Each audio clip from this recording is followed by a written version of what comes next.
Matthew 11:4.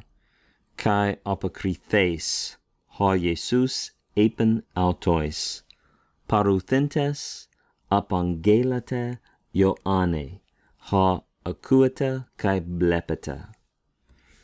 Remember that John's disciples have come to Jesus and asked him if he's the Christ or if they should await another.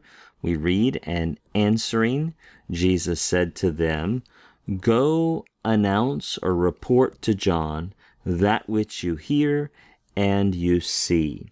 It struck me when I read this that Jesus says that we're to judge other teachers or self-proclaimed prophets on the basis of their fruit. We'll know them by their fruit, right? And he holds himself here to the same standard, or I guess he applies the same standard to himself. He says, what do you see in my life? What is the fruit and the action of my life that reveals who I am?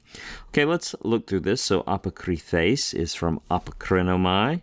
It's been a while since we've seen that verb, but when we write it out there, we remember, oh yeah, that's one of those verbs that likes the middle voice. It's a middle-only verb, and so we're not surprised. Even though this form, you see the theta, you think passive, right? The form is passive in form, but really functions to convey a middle idea. This is an aorist, we'll call it medial passive, an aorist medial passive participle, because it's a passive participle that conveys a middle idea.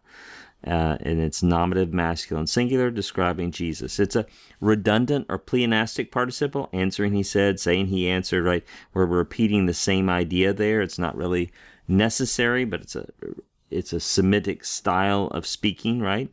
And answering, Jesus said, second aorist of Lego, said to them, said to John's disciples. And then we have a participle of attendant circumstance. Again, it's a medial passive. It comes from paruomai. It's one of these verbs that always occurs in the middle voice. Again, we see the theta. It's a medial passive passive form conveying a middle idea.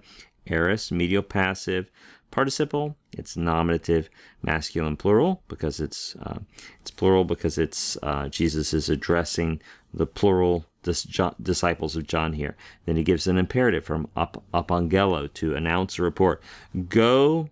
And because we're translating this as a participle of attendant circumstance, we'll add in the and. Go and report, right? This is an explicit imperative form here.